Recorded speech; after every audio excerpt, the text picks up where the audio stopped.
करेंगे। इनको पकड़ने की तैयारी हो रही है पूरी। ऐसे में ईरान अपनी तरफ से तैयारी करते हुए कह रहा है कि गलती से अमेरिका वालों, अगर तुमने हमारे खिलाफ कुछ भी करने का प्रयास किया तो हम बदला कड़ा कार्रवाई करेंगे। तो ईरान के प्रेसिडेंट पजेश्कियन ने अपनी तरफ से सऊदी के प्रिंस मोहम्मद बिन सलमान को कॉल किया। यह कल की खबर है।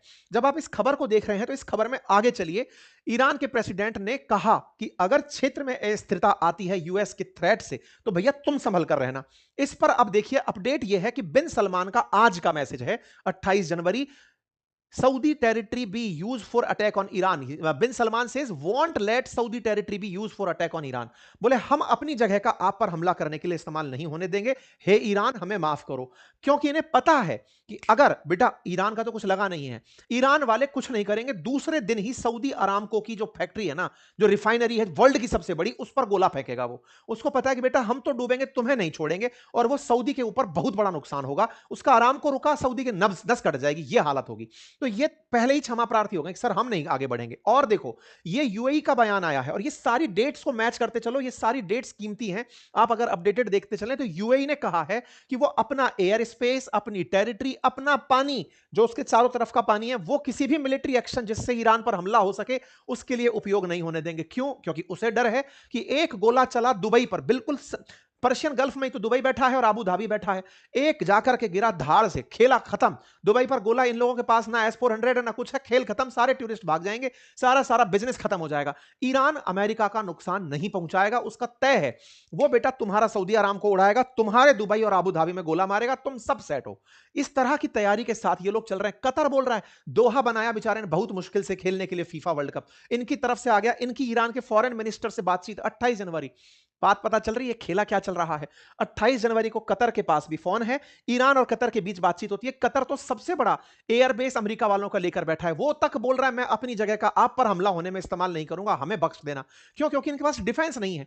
इधर डिफेंस नहीं है, ईरान फिर गोला मारेगा, पूरा जो इसने बनाया था कतर के अंदर दो हाउस को, पूरे को धो देगा। इस तरह से ये तैयारी कर रहे हैं। तुर्की तक भी यही बात बोलता हुआ दिख रहा है। उनके फॉरेन मिनिस्टर भी अपनी तरफ से कह रहे हैं कि सब हम किसी भी फॉरेन इंटरवेंशन जो ईरान में हो उसके साथ नहीं है, पूरी कहानी को डिप्लोमेटिक चैनल से रिजॉल्व करिए।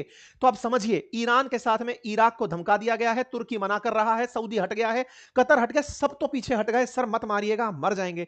अमेरिका लेकिन जिद पर है, ईरान पर पूरी तरह मैक्सिमम स्ट्रेस की पॉलिसी बनाते हुए अपने सारे जहाजों को लेकर पानी में खड़ा हो गया है। मिडिल ईस्ट के देशों ने कहा था कि आप हमारी जगह मत यूज होने देना। असल में धोखा तो ईरान को मिडिल ईस्ट के देश ही दे रहे हैं, हमारी जगह यूज मत होने देना, लेकिन आप अपना पानी का बेड़ा लाओ फिर मार लेना। मैं अपने आप को तो बचाऊंगा, तुम पर हमला किसी और से करवाऊंगा। इस रणनीति को जब ये अपनाते चल रहे हैं, इससे अब खेला आगे की तरफ बढ़ रहा है। स्टेट ऑफ हॉर्मुज में आकर अमेरिका खड़ा होगा और जब वो शैडो फ्लीट पर पाबंदी लगाएगा, ईरान रिटेलिएट करेगा। तो खेला अब और तेजी से आगे बढ़ रहा है। इनकी क्या कहानी है? कुछ दिन पहले तो ये ट्रंप को समझा रहे थे कि सर हमला मत करिएगा, अब पता है क्या बोलते हैं? सर हम ना इतना बुरी तरह इनको मारेंगे कि ईरान वाले समझ नहीं पाएंगे। हैं? तुम 10 दिन पहले तो ट्रंप से कह रहे थे प्लीज हमला मत करना, और अब क्या कह रहे हो? Will respond with a force Iran has never seen. मतलब बदल गए हैं समीकरण।